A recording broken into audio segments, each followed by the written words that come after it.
I'm Phil Larmon, And I'm Douglas Borthwick. and this is Old Men, New Money. We're very excited today to have Jon Azeroual, as a former colleague of mine, joining us. Jon has started a new company called ProMeet. We'd love to talk to you, Jon, about all sorts of things, but why don't you introduce yourself first? That'd be lovely. Thank you. Yeah, sure. First of all, Doug, I just want to tell you that I had amazing time with you at INX, and I will remember it and take it with me all my life. That was the parenthesis. All right. So, background in traditional finance. I'm French originally. I don't know if you can hear my accent.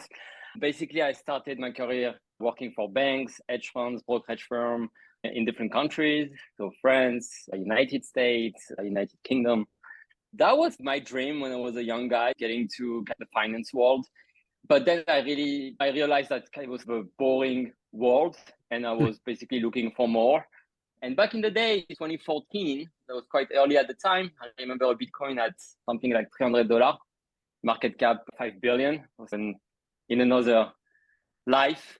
I basically fell into it, and I understood that that's what I wanted to do for the next 20 years of my life, because I understood the technology would be groundbreaking and would basically change how people transact, consume, and so on. So then I started basically my entrepreneurship journey, built 3 companies. ProMeet is the third one.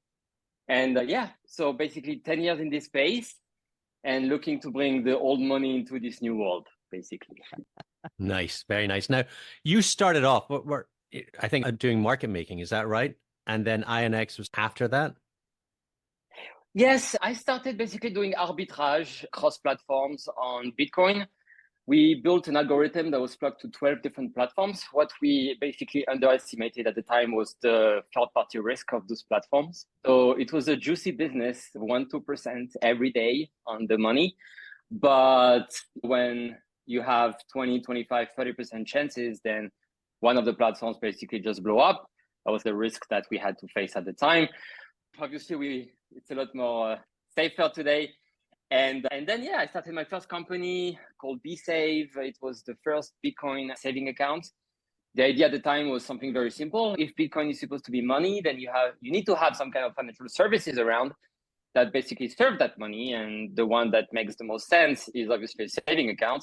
So I started basically in 2016 there. And it was a time where taxes on Bitcoin was not a thing. KYC on Bitcoin was not a thing, right?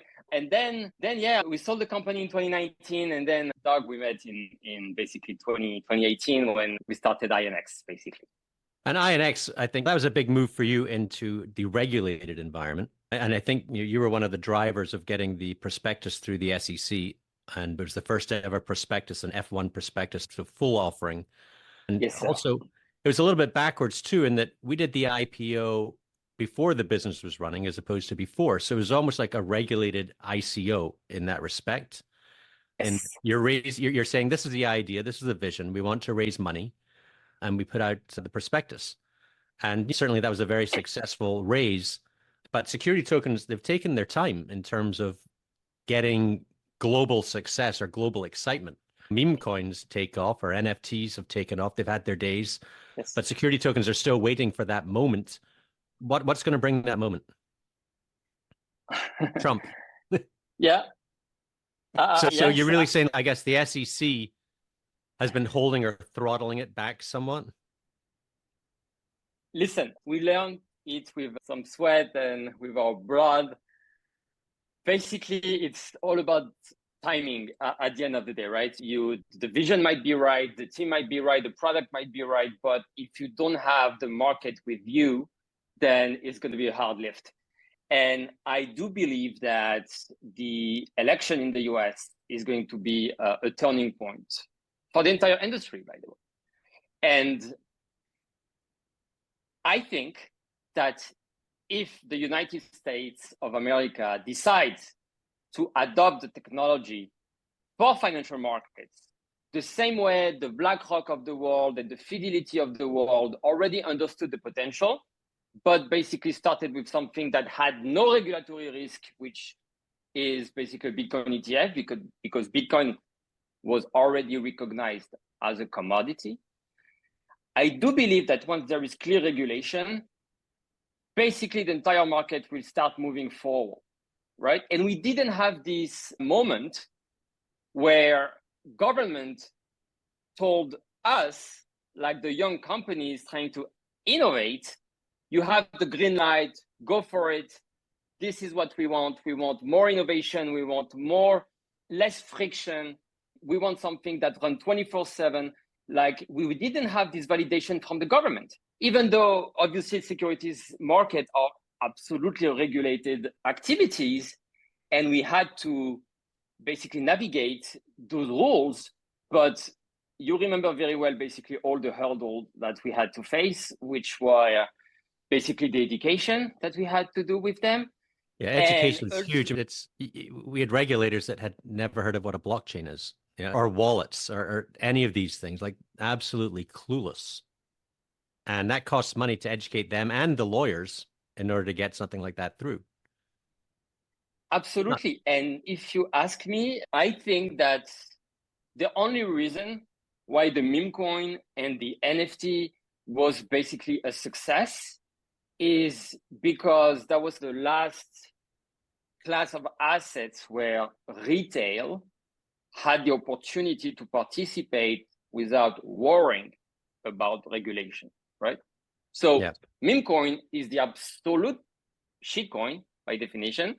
There is no company. It's something that is created out of thin air. It has absolutely zero fundamental value. Is that something that the SEC might think about regulating? It's very hard to think, right? Because it's something that is backed by nothing. No people, no company, nothing. So you cannot regulate it. But it's the last frontier of assets that where retailers can participate without worrying about regulation. But it's not the path we want to go, right? We want adoption and we want government to validate the value proposition. And I think Trump win in November would definitely unlock a path like this. I have a question for both of you guys, since you guys were both at INX, and as I look at other platforms in the space as well, as you were all going through this process, were you of the mindset where it's better to say I'm sorry than ask for permission on the front end, and weighing risk reward as you're going through this process? No, because you see all these lawsuits that are going on with the crypto exchanges, and everyone's trying to innovate, but yet regulation isn't laid out. So you need to know the rules of the game to play the game. I think that's a California thing. That's a Silicon Valley thing, where let's break it and then we'll fix it. That's certainly like the Facebook model. But I think when it comes to regulation in the financial sector, you've really got to follow the rules. And if you break them once, it's very hard to keep going. And I think that's definitely was our motto, was that we need to not really ask for permission, but we need to explain what we're going to do and then get permission. I remember the time 2017, 2018, there was a genuine belief among the team members that what we've seen a year before with ICOs, where basically retail had the opportunity to participate into basically a new financial markets, where if you give them the opportunity to invest in great stuff, they will. The only issue with ICO is that it was full of scam and rug pull and things like that. So obviously it's almost like a lottery, right? You want to invest, but 1 out of 2 is going to be a scam. So what we said was, let's do something that is fully regulated, which has basically the SEC stamp on it. So people know that at least this thing is working by the rules, right? It gives the comfort to investor to understand that this thing is not a scam. Obviously, then the merits of the investment and if the investment is going to succeed is always a question mark, right? It's not why the SEC is there. It's not to judge the investment itself, but just to make sure that what you say is actually validated by proper facts. And we had success. It was a long path. We had success on the raise, and the idea was like, okay, if we manage to do it, others will follow. There will be like, okay, we show the path, and then others will follow. But unfortunately, nobody can afford $5 million in lawyer fees just to be able to sell a token to retail, when some people just have to push a button, create a smart contract, and just sell it offshore. right? Like the lift is just too hard. So Yeah. that's where it didn't work. It didn't work out so well. I think we assumed though that we would spend the 5 million and the next guy maybe would spend 1 million. The lawyers I've talked, including the ones that we used, now tell me maybe it costs $800,000, and maybe it would take 9 months rather than 3.5 years. So they say that, but I still don't see a lot of issuances coming out. What's very interesting with Buildle that Securitize is doing, that's obviously for accredited investors under Reg D. But what happens then is you get an offshore company like Ondo Finance that uses that as the collateral. So they're a corporate, so they can buy that issuance from Securitize, and then they just issue it to retail offshore as an investable product, as a money market.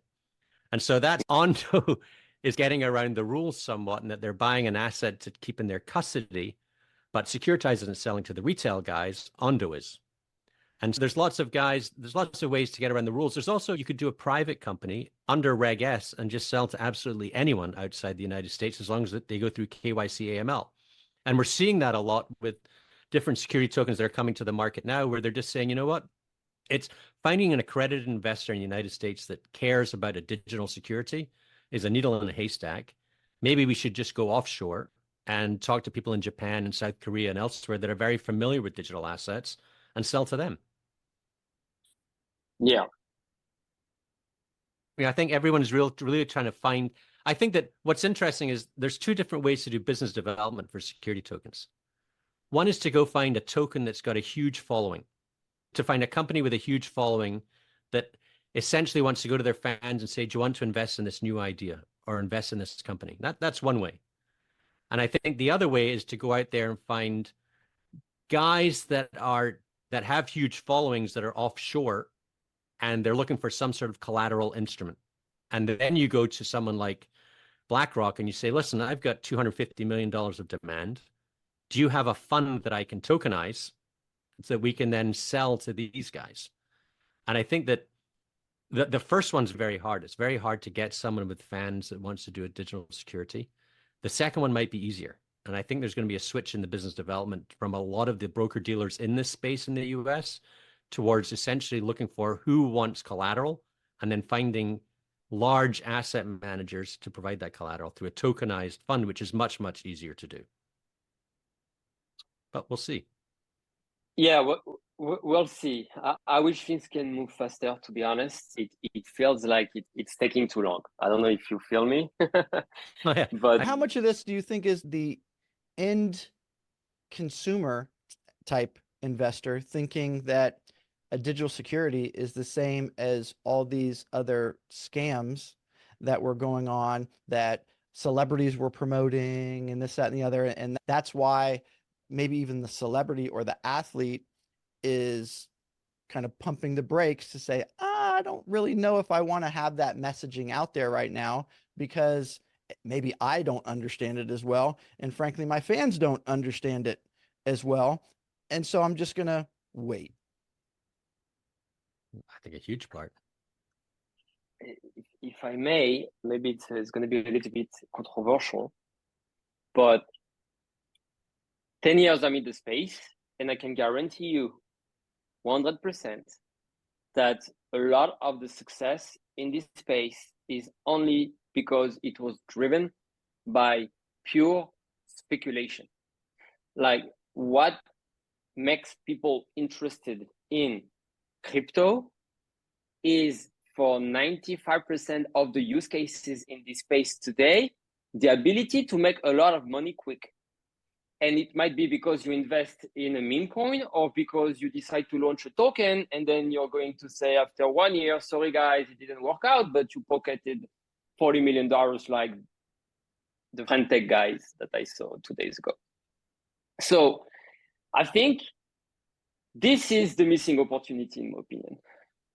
This is the missing opportunity because nobody really truly managed to build a product that bring the benefits of blockchain, removing the speculation aspect.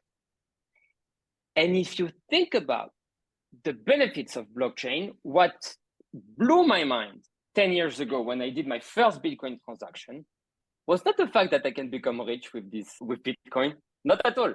It was the only fact that when I sent that Bitcoin transaction, I knew that a person on the other side of the globe, just with an internet connection, received the money I sent him, and I could actually verify it online using a blockchain explorer. And that was the aha moment for me when you realize what this technology brings compared to what a wire transfer for a bank means today. I think we need to improve collectively as a space. We had unlimited amount of money, we had unlimited amount of talents, and still there is still no adoption. And this is basically that basically drive me nuts. And I say, okay, you know what? Let me try to build something that maybe is going to be adopted by consumer at large, just because it's a better system, not because they can become rich or something else. I think the UI UX in the space in general is horrible. It's an absolute disaster. It's almost like the developer designed the system. And you need a Johnny Ive from Apple to come in and say, look, this is how you need to design something to make the public see it. The public doesn't have to know what blockchain something's on. They just have to know that money was sent from A to B quickly and be able to do it in a way that's very understandable and very simple for them. Now, talking UI UX, I've seen your new platform, ProMeet, and what you're doing there. And it's very smooth. It's very exciting. Why don't you tell us about what's going on there? What are you doing? Okay. So I think I gave a little bit of a preview just before. Basically, there is two worlds. There is the crypto world and the Web3 world. And those guys are basically a niche, right? They talk between them. It's still small. It's not growing fast enough. This market is doomed. It's too small. You cannot grow within it.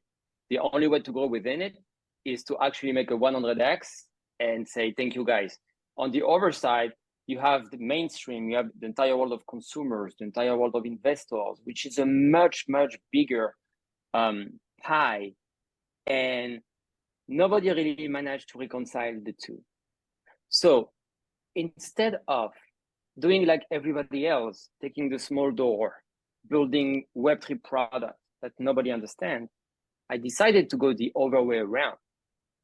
I decided to look at the problem. Let's start with the problem, right? Don't start with the solution, start with the problem. And the best idea are usually the most simple one, right? After that, it's only about execution. And the idea is very simple. How in 2024, in the online world that we all live in, how do you manage to monetize your time online without any friction? If you think about the solution that are offered today to people to monetize their time online, either through streaming, either through a meeting, you would actually be surprised by the amount of friction and hurdles that you actually have to face before you even get started. And now you might understand the value of blockchain in that specific case, because blockchain brings you three things that you will never get in the Web2 world. It gets you empowerment, it gets you freedom, and ideally also simplicity, which has been missing a lot so far in this space. Okay, so we took that idea, right? We said, okay, people want to monetize their time, okay, for video conferencing or streaming or whatever, for whatever reason. Let's build a tool that combines the video conferencing, the streaming, and the transactional layer under one roof. Now, that was the very simple idea. So if I want to make it even more simple than that, like if I want to start a paid event, I can do it on ProMeet in less than 5 seconds and 2 clicks. So what did we build? We didn't build a social media because it's winner takes all markets. It's crazy to start a social media these days. Like you're going to lose. We didn't build a marketplace because a marketplace, you have the supply and you have the demand, and you have always an imbalance between the two that is always really hard to reconcile. So what did we do? We said, you know what? Let's build a tool. What is the beauty of a tool? The beauty of a tool is that your market is almost infinite, right? because it's like when you buy a hammer in a store, nobody's going to ask you what you're going to do with the hammer, right? And you might have a lot of different type of people buying the hammer. WhatsApp is a tool. Grammarly is a tool. DocuSign is a tool. Zoom is a tool, right? So we decided to build a tool, but with a transactional layer in it, which let anyone in the world with an internet connection start a paid event in basically 2 clicks. That was what we built. And if you ask me about the complexity of blockchain and how we reconcile this with the ability to target mainstream and not the Web3 small market, then I can obviously elaborate on that. But so when you say paid event, I guess, let's say I'm going to do a speech or I'm going to talk to my followers. I would sign up with ProMeet and send a link to all of my different socials, and people would then come to ProMeet to watch me, and then what, they pay as they go? With ProMeet, you have 3 monetization options. You have the ability to do free events, you have the ability to do pay-as-you-go events, and you have also now the ability to do pay-per-entry event. Okay, $1 fix or $10 an hour or free. But even on a free event, you can basically transfer money between people, you can tip the host, and so on. All right, so let's say I'm a rock band and Okay. I'm playing in a bar. I could Yes. send this out and say, listen, guys, there's a ticket charge, $10 fee in order to watch us, and we're going to have a camera set up so you can watch the event. Yes, and it will take no more than, like I said, 10 seconds for the guy to set it up and to share it with his community, friends, clients, whatever. Or if I'm a lawyer or consultant and I charge by the hour and you want to talk to me, then what I'll do is I'll give you a link to the ProMeet, to the meeting, just like I would with a Zoom. And when they come in, based upon how much time they spend talking to me, that's how much they'll end up paying. Absolutely correct. The beauty of this system, I can give you the benefits now. Okay, that's the idea. Okay, you got the idea very well. Okay, but now what people fail to understand, but they understand it through the experience of the product itself. But if we want to be a little bit more technical, what are the benefits of bringing blockchain into this picture? The benefits are, number one, it's a trustless system. It means that no matter who joined this room, you know that at the time the guy is in the room, you're going to get paid. Okay? Doesn't matter if you know him or you don't know him. So the headache of thinking about when I'm going to get paid, did he pay me or not, all those questions in your mind basically disappear. Okay? Everything is integrated and it's trustless. The second advantage is the fact that at the end of the event, you get paid instantly. Like there is no waiting whatsoever, right? Because there is no intermediary. So the payments are actually happening peer-to-peer from the wallet of the viewer to the wallet of the host. In addition, because we're using a decentralized layer, it's a truly global system, right? There is no geographical restriction to be able to monetize from people from all around the world. And finally, which is the one I prefer, is accessibility. Let me just run you through a very quick example. If you want to start selling tickets on Zoom, you're going to need to have a $1,500 subscription with Zoom a year. You're going to need to have a PayPal or a Stripe KYB verified account. You're going to need to take the API key of Stripe and put it into Zoom. And if you look at the explanation of how you do that, you might actually laugh because it's insane. And then because people need to pay, because it's credit card, and people need to pay the tickets in advance, now you get into trouble because what about the cancellation policy? What about if I'm not showing up? What about if I'm sick? What about if I'm busy that day at the end of the day, right? So I'm not going to buy it, right? Because I don't know if I'm going to be available or not. All those questions. This is not streamlined. This is not a good experience. So what is good with ProMeet? What is amazing with ProMeet is the accessibility part. I explain. With ProMeet, you don't have to subscribe to anything, okay? You don't have to start paying $10 a month for something that you might not use. With ProMeet, you can start, like I said before, a paid event in less than 10 seconds, no matter who you are. You just need an internet connection. With ProMeet, you don't need to sign up.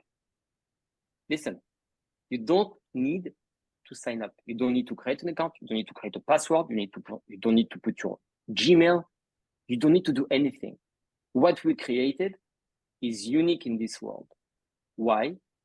Because with ProMeet, you have the ability to do video meeting, streaming, transacting, and getting paid as simple as visiting a simple website.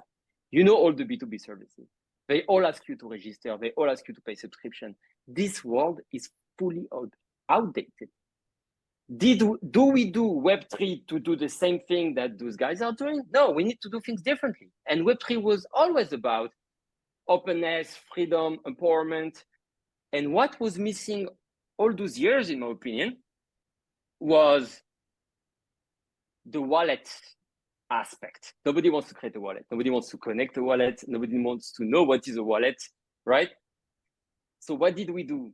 When you actually visit ProMeet, you don't have to think about creating a wallet. You don't have to think about connecting a wallet.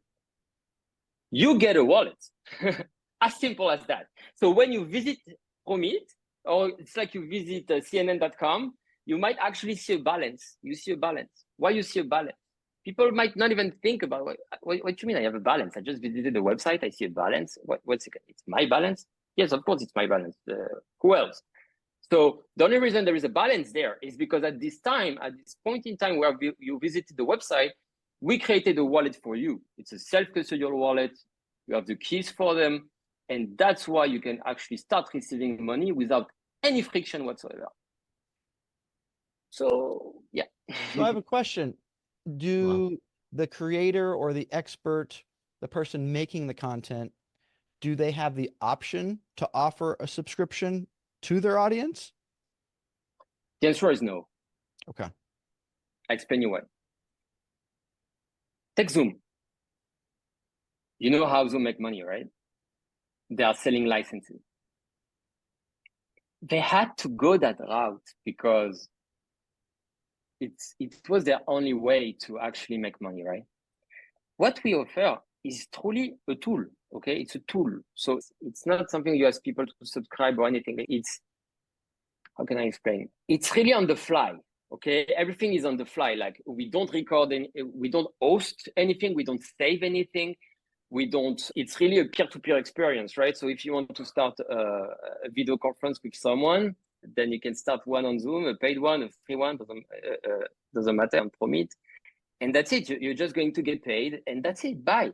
There is no agreement, like contractual agreement between us after the meeting. Like the relationship ends. It's WhatsApp when you send a text message, or yeah, it's basically just a tool. We are not looking to make people stuck into it.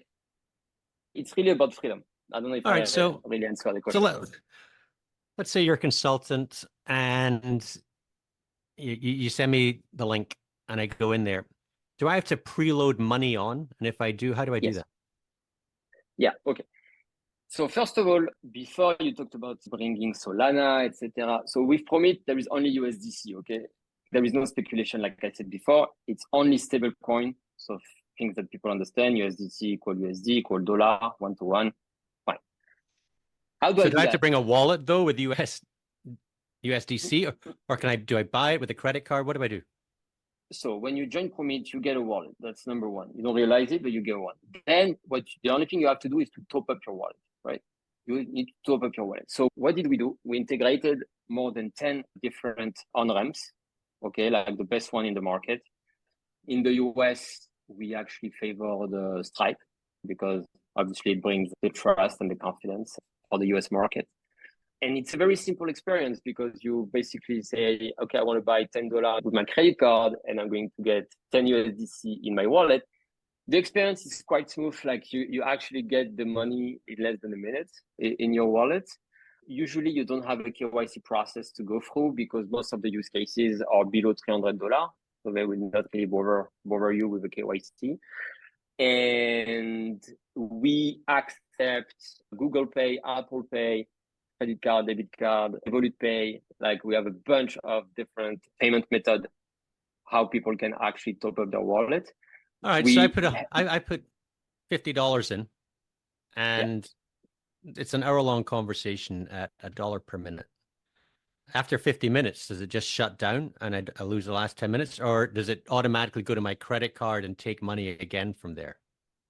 Okay, so at this time, you basically get a pop-up message like 5 minutes before you run out of money, and that asks you, hey, you're going to run out of money, please top up. So you basically click on the button, and then you can basically top up your account. Credit card information again, or it's no, it's a one-time. It's a one-time process. The credit card information. After that, you just push a button, and then it basically charge you. And if you don't, you're going to be kicked out. Yes. Got it.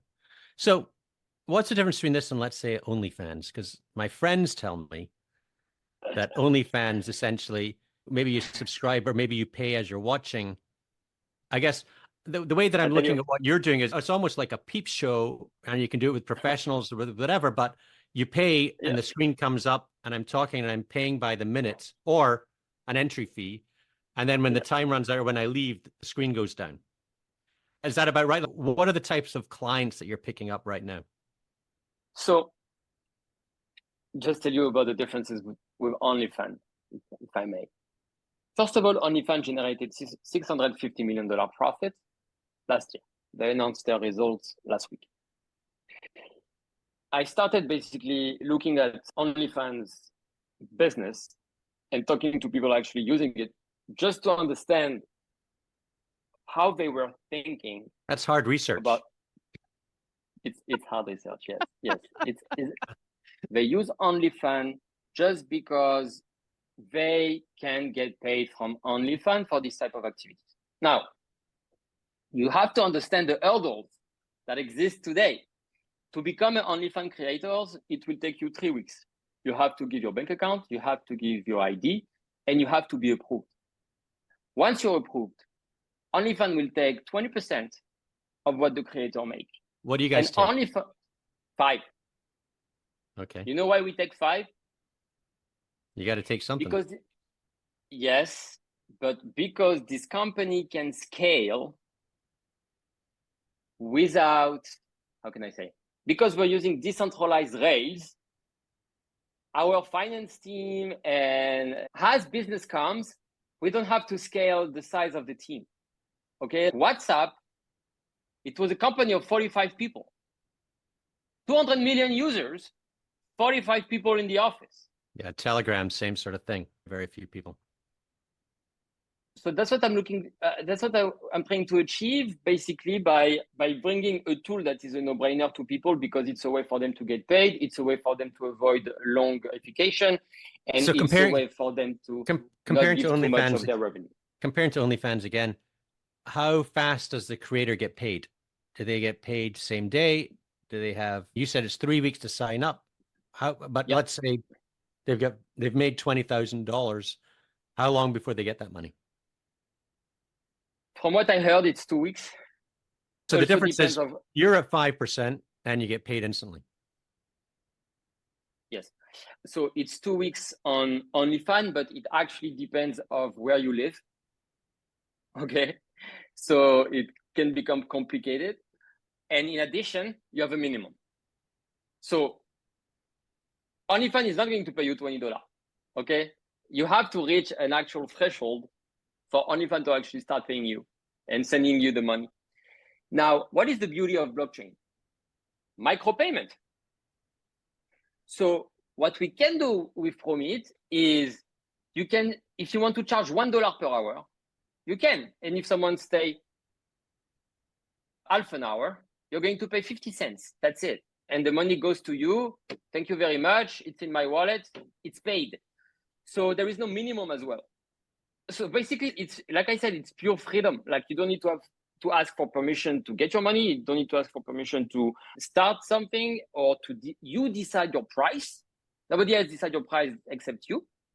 Obviously, the biggest challenge now becomes what? It's not basically finding a way to get paid. It's not finding a way to do meeting or streaming. The biggest challenge for you is and should be finding people willing to pay you for what you do. This is what people should focus on, and not trying to optimize the way they're going to have an approved OnlyFans account so they can get paid depending on the country. Complicated. So do what you do best.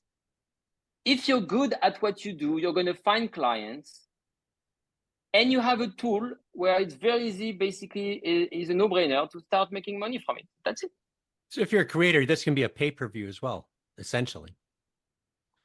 Pay-per-view right now is done. You got to be a big fighter and do something with the UFC or something on television, hundreds of millions of dollars.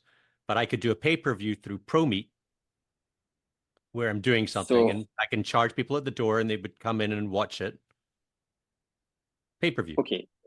So that's something new that we actually finalized today. So I don't know if you know that.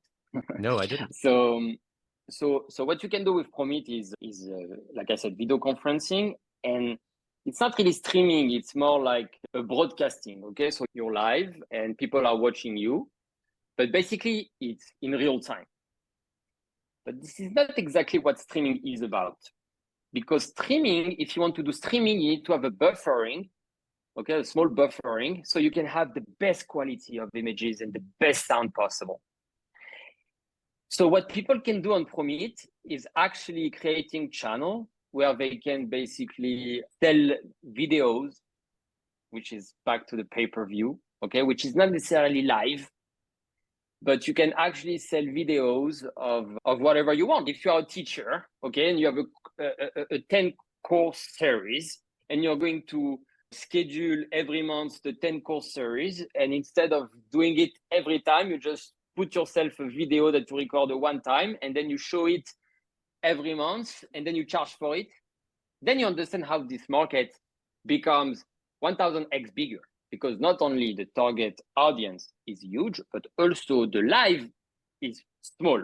Now, if you include the ability to monetize videos that are pre-recorded, now this market becomes really infinite. So that's what we try to finalize. Now, would you have to record those videos through ProMeet, or could you take sort of recording that you'd done elsewhere? Let's say I've done a recording, it's on YouTube. Can I essentially then upload that into ProMeet and then use it through ProMeet? Okay. So first of all, you don't upload anything to ProMeet. Like I said, we are a tool. We are not YouTube. YouTube is a platform. Twitch is a platform. You cannot upload anything to ProMeet. What you can do is stream a video source that is coming from another, not ProMeet, someone else, right? And through ProMeet, monetize it. So to answer your question, you can basically monetize anything, any video source that you want, even a YouTube video, if someone is willing to pay for that, I don't know. You will be able to do, but we don't host anything, we don't keep anything. There is nothing basically on ProMeet. It's WhatsApp telling you that they don't store your messages, everything is stored on your phone. Got it. Wow. So I got a question. So is it then fall on the content creator or whoever's streaming any ramifications of what they're doing? Or is like at this point, you mean, as of today? Yes. So first of all, we are still a very young company, right? So we have not seen enough. We do have use cases around teaching. Okay. We do have use cases about even gaming, people coming on a Zoom and they want to do some, I don't know, they send money between them because it's just easy to do and they can see each other, right? So you don't have to say, okay, what is your wallet address? Okay, I see you, I see your name, I send you USDC. It's like a video wallet, right? So there is a use case there as well. And then we have a bunch of free meeting as well, right? Because obviously free will always outpace the paid one. But for us, we look at the free way to attract people to the service and bring conversion to the paid. So there are a lot of use cases. It's always When I talk to investors, they always try to take me to, okay, what are the use cases? Which one are you targeting? And this is a valid question, right? Everybody needs to have a go-to-market strategy. And I'm not trying to avoid the question. But to be honest, when you think about the market and how you need to position yourself to be able to capture as many people as possible, just going in a specific industry is not the right way to go. Like when ChatGPT came out, they didn't say, hey, it's for developer or it's for this type of people or this type of people.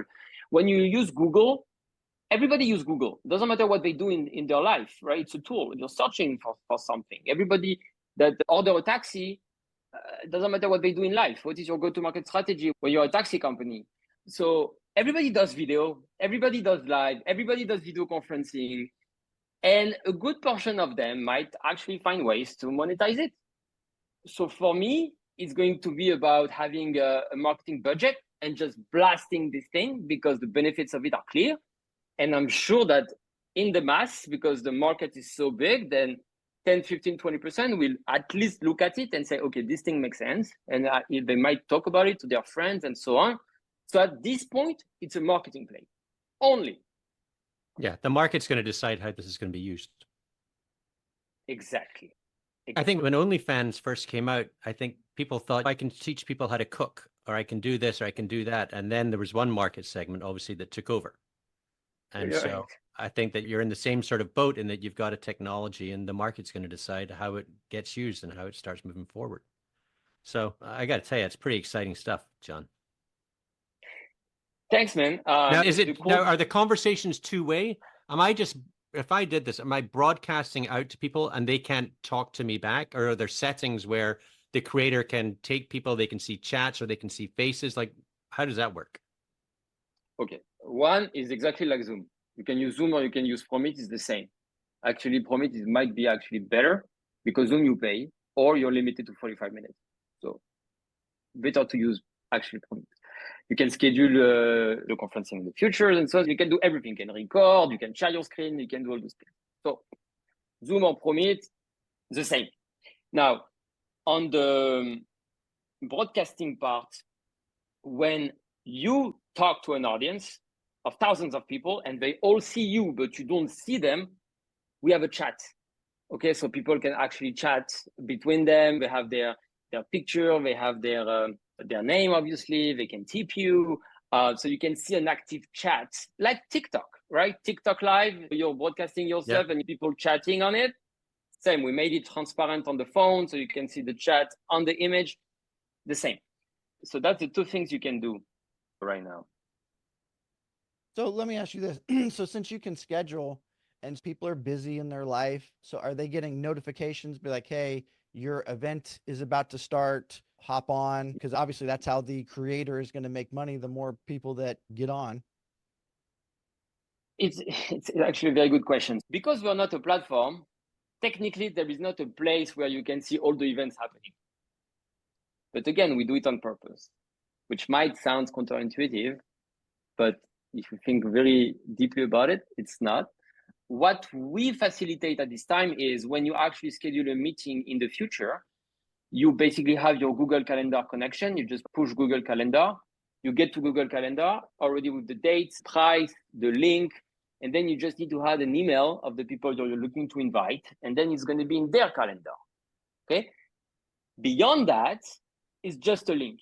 So it's up to you to post it on your socials. It's up to you to send emails to your client. It's up to you to do whatever you want with that link to make sure people don't forget about it or subscribe at your meeting. Yeah.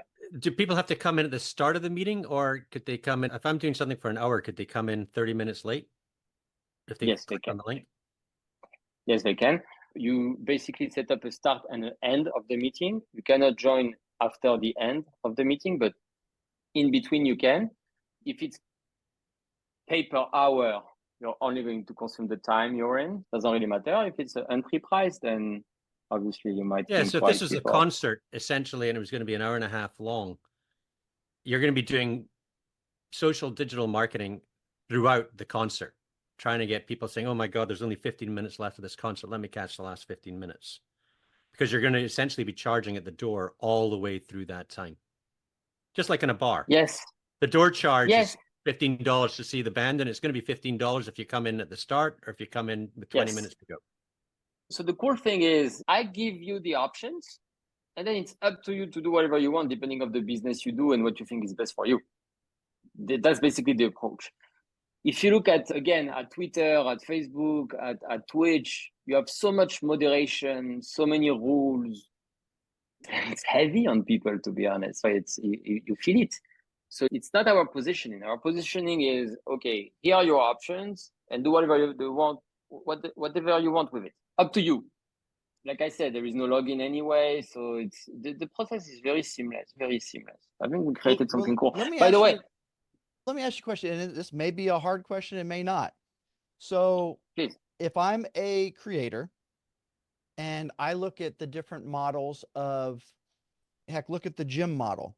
You've got like the Planet Fitnesses of the world that are $9 or $19 a month or whatever the heck it is these days. And really they know that maybe, I don't know, 9-11% or whatever that percentages of their actual membership base are actually going to come into the gym. So their model is more almost like psychological. Sign up if you use it, maybe it just makes you feel good that you got a membership. So is there an option that a creator can say, or maybe their fans are like, I want to continue to tip you? Because as I look at this as an investor or whatever, I like that subscription model. I like the opportunity that my fans can almost set it and forget it. And that may be counter to what your thesis is, but then that rolls into the next, what is the pitch to the creator to switch? I know that's obviously a valuable thing is, hey, you're paying a less percent, you're going to get your money instantly. But what about those other things that may be important to them to get those mega creators to your platform to really bang this thing off? Great question.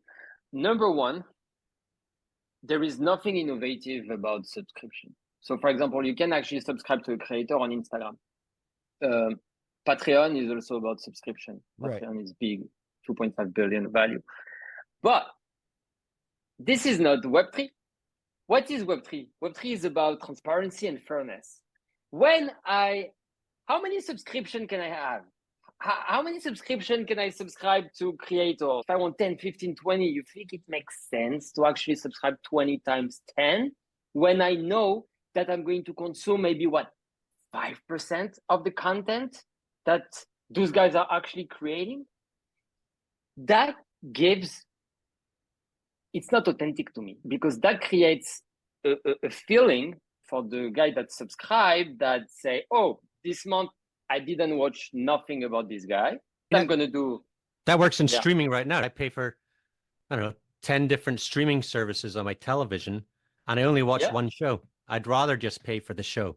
So I look at this as a very end user friendly, economically, and almost like ethically friendly for that end user, right? And then that is going to drive the behavior of the creator to say, look, the reason why I'm really doing this and the reason why I'm here is because of my fans, and my fans are going to basically dictate this is the right thing to do.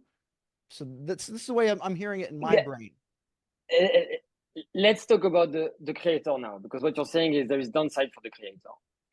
The cool thing, again, not being a platform, because you are a creator on Instagram, you are a creator on TikTok, or you're a creator on X. You cannot be a creator everywhere, or YouTube, right? We are not a platform, we are a tool. Okay, so we are not looking to bring those people to stop what they currently do. You understand?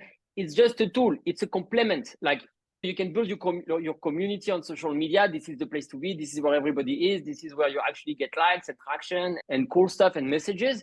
But when it comes down to actual monetization, maybe it's the time to actually create a ProMeet link in 2 seconds and give it to the people you want to monetize from. So we are not competing against them. It's a complement. There is only upside. It's just an additional way to monetize your time. And if subscription works for you and you manage to bring a lot of subscription people, right? And then you just create content for them somehow, that's one route. But it's almost like a try before you buy type thing, where it's like you could almost be an on-ramp. I don't think that's the strategy, but I mean, it almost could be, where it's an on-ramp, it's try before you buy, you see it before you have to enter into all these different subscriptions.